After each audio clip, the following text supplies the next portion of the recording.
Okay guys, so today what we're going to do is a simple calorimetry experiment. In this first experiment, we're going to follow this procedure here. First thing I've done is prepared the insulated cups. So this is the calorimeter. It acts as an insulator, meaning it keeps all of the energy inside the cups. That way we can measure how much energy is transferred from the chemical reaction to the water. So we're going to be able to measure the temperature change of the water and therefore measure how much heat is absorbed or released by the water, okay? So the calorimeter keeps all of the energy inside, that way we can measure it. I've done the next couple of steps already. What I did was I took 5 grams of citric acid and dissolved it in 50 milliliters of water in this beaker. And then I have 5 grams of baking soda that I dissolved in 50 milliliters of water in this beaker, okay? So I'm going to take one of the solutions and I'm going to put it into the calorimeter.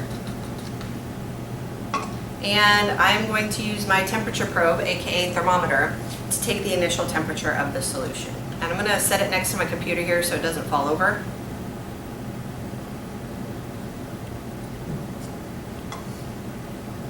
So the initial temperature that I've got here is 21.1 degrees Celsius. So you guys have a data table in your packet.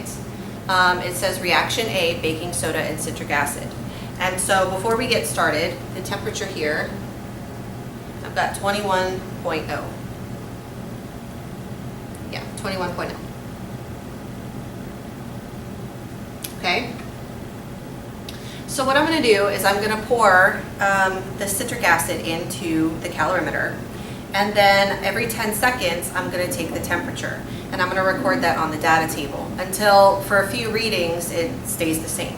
So once we've kind of reached equilibrium, so once I've got 3 readings that are identical, I'm going to go ahead and stop the experiment. Okay? So here we go. I'm going to start pouring in the citric acid.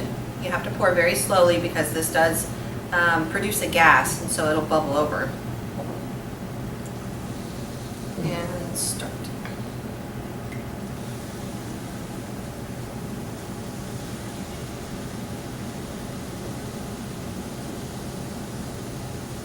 Okay, so 21.0 still.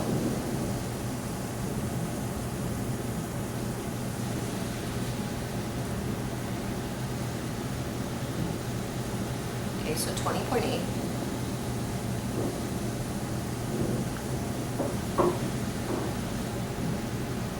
20.6.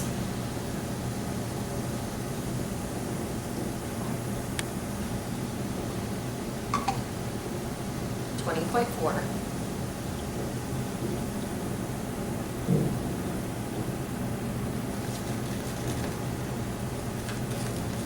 20.4,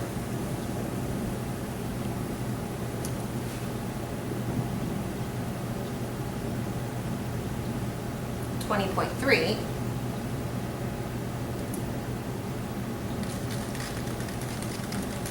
just stirring it to make sure. 20.2,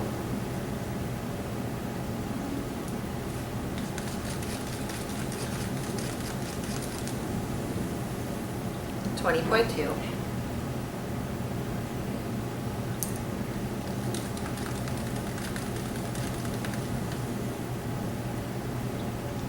20.2. So I believe we have a final temperature here. So the final temperature should be 20.2. And our initial temperature was 21.0. Okay, everybody. So what we're going to do now is do reaction B. And so what I've done is I've rinsed out the cup from reaction A. I've rinsed out my calorimeter. And so what I'm going to do is I've got a piece of magnesium ribbon. So it's just a strip of magnesium metal. And I'm going to roll it up into a small ball. That way it's ready to drop into the cup. I'm going to measure out 100 milliliters of 1 molar hydrochloric acid. So I've got the hydrochloric acid here, 1 molar contents. And so I'm going to measure out 100 milliliters.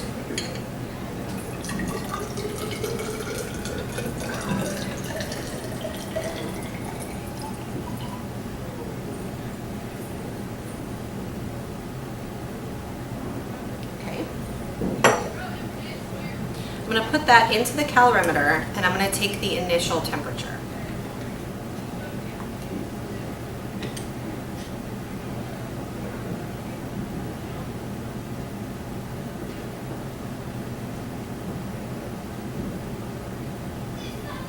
Okay, so initially the temperature is 24.4 degrees.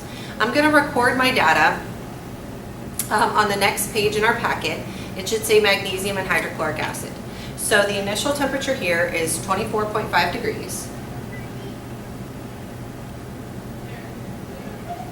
And once I drop the magnesium ribbon into the hydrochloric acid, I'm just going to monitor the temperature and record it every 10 seconds until for 3 straight readings the temperature is the same. Okay, so here we go.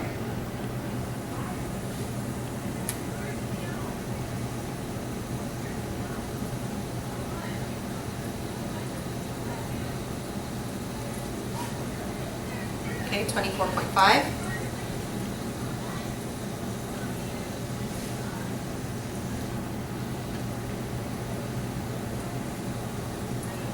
$25.0.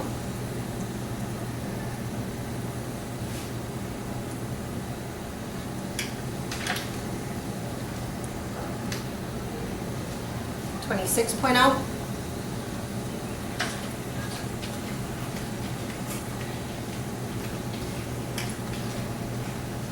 27.9.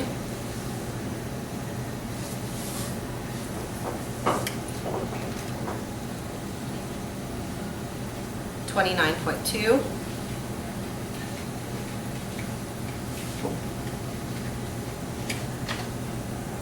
31.3.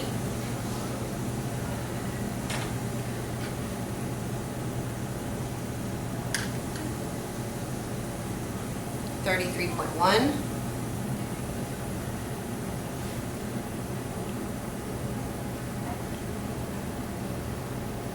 33.8.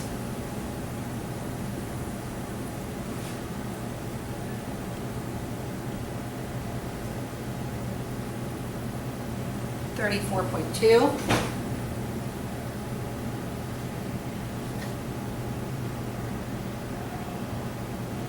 34.3.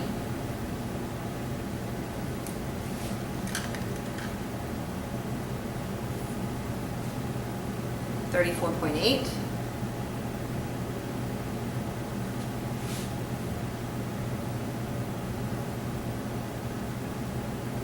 35.2.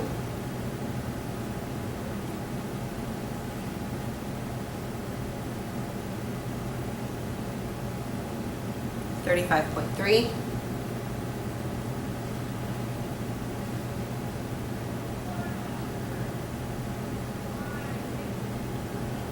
35.3.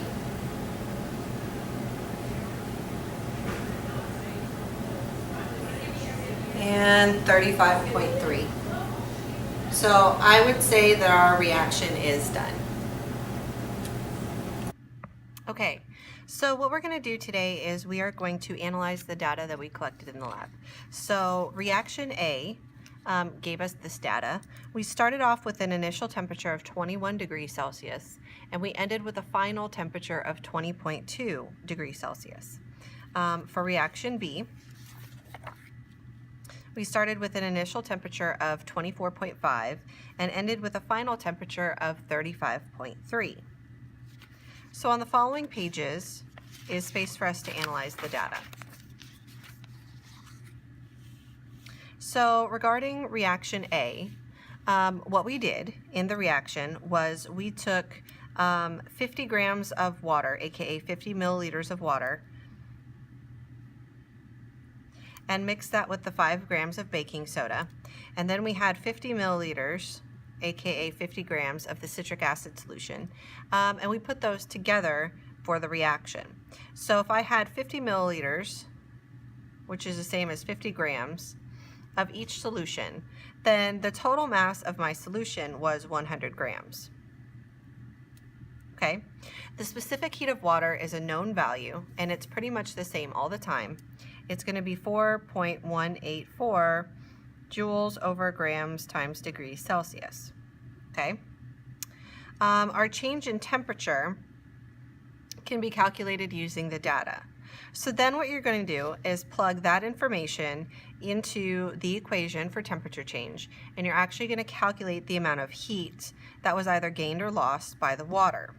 Now, whatever value you get for this, remember that any heat that was lost by the water is gained by the reaction. So all you need to do here is reverse the sign, and then give me that value here in this blank. Go ahead and draw a blank to the side and put that value there. So it's the same number as your answer to number 1, but you're going to change the sign on it, okay? Which I guess is the same answer here in number 3. So number 2 really wasn't a question at all. There we go. So looking at this, we need to choose whether the reaction was endothermic or exothermic. So based on the sign here, whatever sign you get for this answer, that's going to tell you whether the reaction was endothermic or exothermic. Remember, if the reaction gained energy, so if that sign was positive, then it's endothermic. If the sign on this value for the reaction is negative, then it's exothermic because energy was lost. What you'll do is you'll take that value and you'll put it into a thermochemical equation. If the value for this energy change was positive, then you are going to put that value on the reactant side. So you will add that in just like a reactant on the reactant side of the equation.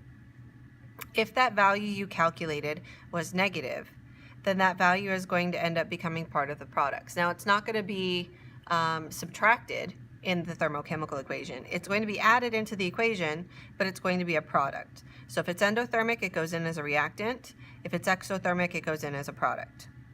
And then looking at the energy diagram, you're going to have to draw this. There are 2 ways that this could be drawn.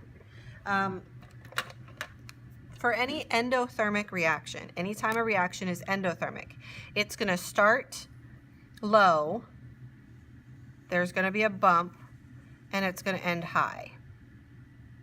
And then the amount of energy that's gained is going to be equal to that number you calculated up here, okay? If instead the reaction was exothermic, so if you decided that the reaction was exothermic, it's going to be kind of the opposite. So it'll start high. Again, there'll be a bump, that's known as activation energy, and then it'll end low. And the difference between those two would be negative. Okay, so that would be for an exothermic reaction. So you guys need to decide whether it was endothermic or exothermic, and then draw your energy diagram appropriately, okay? You need to make sure you label the reactants. They should be at the beginning of the graph. You need to label the products. They should be at the end of the graph. You need to label the change in energy, okay? For the second reaction that we did, the one with the magnesium and the hydrochloric acid, the water solution, remember that we used 100 milliliters of the hydrochloric acid. And so the hydrochloric acid is dissolved in water. And again, since we had 100 milliliters of it, then we had 100 grams. So the mass of our solution is going to be 100 grams. Again, the acid was dissolved in water, so we are going to use a specific heat of water for our calculation. Then you'll have to find the change in temperature and calculate the heat gained or lost by the water. So since we're using the mass of water and the specific heat of water, and we measured the temperature change of the solution, the water, then what we're calculating here is we're calculating the heat lost or gained by the water. And again, all we're going to do is we're going to reverse the sign. If heat was lost by the water, then it was gained by the reaction. Or if heat was gained by the water, then it was lost by the reaction. It's going to be the reverse sign. And so then, based on the sign that you have here, you are going to determine whether the reaction was endothermic or exothermic, write the correct thermochemical equation, and then draw an appropriate energy diagram. Again, you need to make sure that you label the reactants, the products, the change in energy that's occurring, the change in enthalpy, And also, I want you guys to label the activation energy. So that is the bump in the graph. It is represented E with a little a, sub A, so the energy of activation. And so on my example graphs that I had just a minute ago, if I was going to label the activation energy, then activation energy is labeled from wherever you start on the graph to the top of the bump. So that would be your activation energy. Similarly, if I started low, I would just have a higher activation energy. It would go from where I started with the reactants, so from the energy of the reactants to the top of that hill would be your activation energy. So that represents the amount of energy that's required to break the bonds of the reactants. Those molecules have to smack into each other with enough energy that their bonds are broken. And so that's the energy that's necessary to break those bonds. And then once all the bonds are broken, new bonds form for the products. And if there's excess energy, then that energy is released. And if there's not enough energy, then energy has to be absorbed to form those new bonds. And so that's why energy is released or absorbed during chemical reactions. The new reactants either have more energy or less energy, or I'm sorry, the new products have more energy or less energy than the reactants. And so whatever that energy difference is, it has to be absorbed or released into the surroundings. After you guys have completed all of the data analysis on these 2 pages, then on the very last page, there are some practice problems. And so for these practice problems here on the back, what you're going to do is look at the enthalpy value, and you're going to put it into the thermochemical equation where it belongs. So remember, if you notice that the value is negative, that means that it's an exothermic reaction. And anytime you have an exothermic reaction, that enthalpy value is added as a product. So you simply write that number as a product. So you'll finish the rest of those problems. And then down here at the bottom, you have a thermochemical equation, and you need to look at where the enthalpy value is placed in the equation to determine whether it's endothermic or exothermic, and therefore figuring out the sign on the enthalpy. So for the first one, I see that the energy value is actually after the arrow. And so if the enthalpy value is part of the products, then this is an exothermic reaction. And if it's exothermic, then energy is lost, and this value needs to be written as a negative.